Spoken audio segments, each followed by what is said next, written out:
Poate îți va fi interesant, dar vreau să vă arăt niște programe care se poate de uitat la televizor, cel mai noi filme și multe canale care poate la televizor nu le arată. E că eu am aici un TV Box pe Android. TV Box-ul ăsta e vechi, e de mult, nici nu mă foloseam cu dânsul, dar m-am gândit, ziceam să-l conectez la televizor și de uitat la dânsul. Dar de ce? Pentru că la televizorul ăsta Play Market-ul lui propune numai programe cu bani. Trebuie să te înregistrezi și de pe card să achiți multe programe, dar asta nu e convenabil. Că adică nu șezi numai în televizor, stai și te uiți. Am așa conectăm. Opa. HDMI-ul. E ca așa. E că aici e приставка. Nu, asta pe Android. Și e că vreau să vă arăt, e ca așa player, să-l instalați.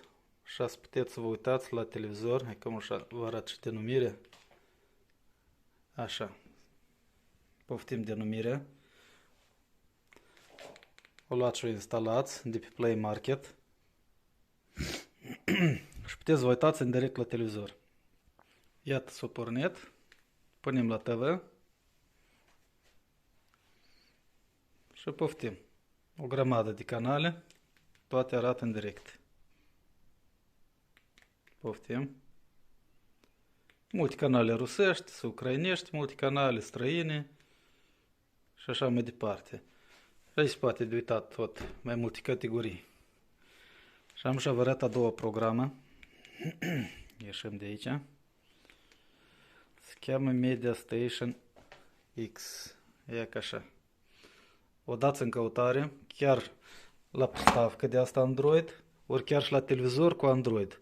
Intrați pe Play Market, dați în căutare și să o găsiți acolo. Că merge la televizoare care e așa mai bunișoare, merge.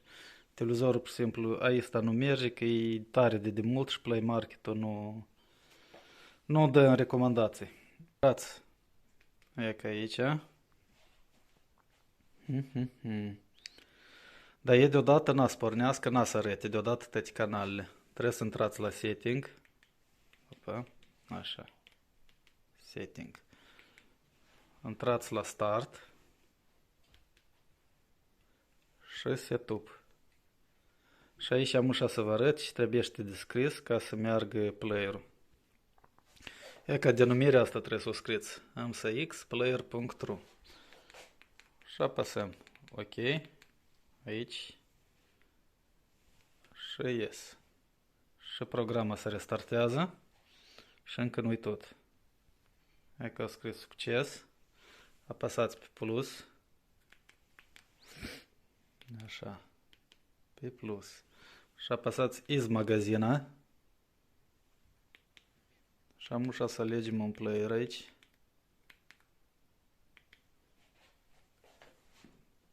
Să instalați player-ul ăsta. Apăsăm OK. Și установить.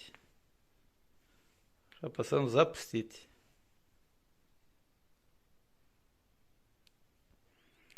E că tăle s-o pornit, dar filmele încă n-a să le arăte online. Trebuiește ca să intrați e ca aici, la H.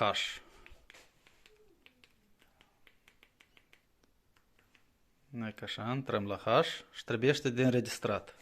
Puneți registrația și la registrație nu numai decât spuneți e-mailul vostru, ca să vă vie o grămadă de reclamă, puneți un e-mail din cap care n-ar și parola fix așa, și n-ar și. Am așa să vă arăt un exemplu.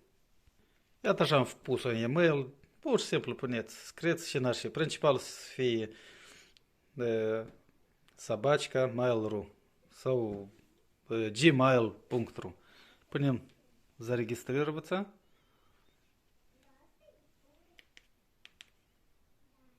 Și gata, s-a înregistrat. Am așa să încercăm să intrăm în vreun film oarecare. Ok, de exemplu, aici está. Смотреть. Aici alegem calitatea. Poftim e că calitățile. O punem cei mai bunișoară.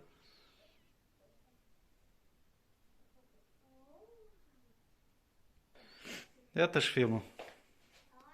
Tot normal, merge.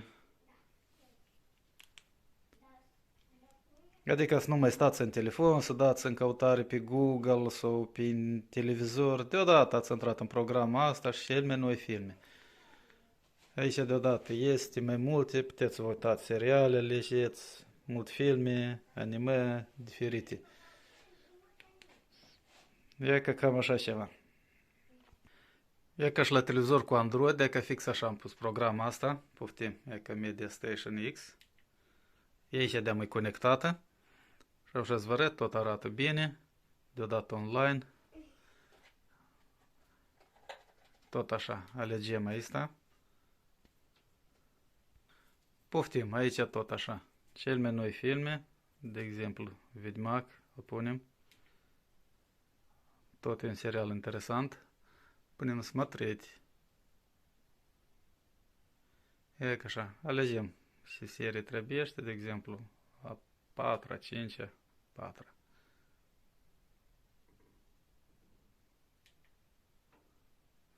Poftim, tot arată bine. Iată cam așa ceva. Încercați și voi, spuneți la televizor și să vă uitați cel mai noi filmișoare. E ca așa tema.